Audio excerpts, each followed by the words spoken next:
તમે પણ મોંઘા શેમ્પૂ અને ઓઇલ વાપરીને થાકી ગયા છો તો પણ હેરફોલની સમસ્યા છે તો આ વિડીયો તમારી માટે છે. હું ડૉક્ટર જાનવી આજે તમે હેરફોલ થવાના કેટલાક કારણો વિશે જણાવીશ.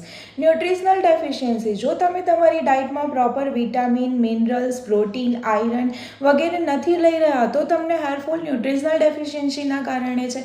Hormonal changes. જો તમારી બોડીમાં હોર્મોનલ ચેન્જીસ થઈ રહ્યા છે, તમને પીસીઓડી, થાઇરોઇડ જેવા રોગ છે તો હોર્મોનલ ચેન્જીસના કારણે હેરફોલ થઈ શકે છે. લાઇફસ્ટાઇલ અને સ્ટ્રેસ. જો તમે તમારી લાઈફમાં વધારે સ્ટ્રેસ લઈ રહ્યા છો તો તેના કારણે હેરફોલ થઈ શકે છે.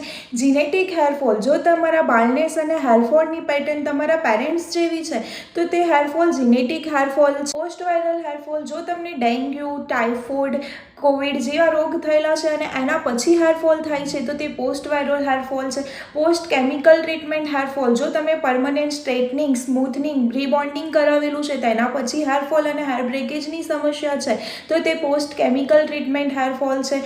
ક્વોલિટી ઓફ વોટર અને પોલ્યુશન. દેન શિયાળામાં રહેતા હેરફોલના સૌથી મોટા બે કારણો લો હ્યુમિડિટી અને લો મોઇશ્ચરવાળી એર અને દેન સેકન્ડ છે હોટ વોટર બાથિંગ, જે તમારા સ્કાલ્પને ડ્રાય બનાવે છે અને તમને હેર બ્રેકેજ અને હેરફોલની સમસ્યા રહે છે. જો તમને આમાંથી એક પણ કારણોસર હેરફોલ છે તો આજે જ વિઝિટ કરો અર્બન સ્કિન ક્લિનિક.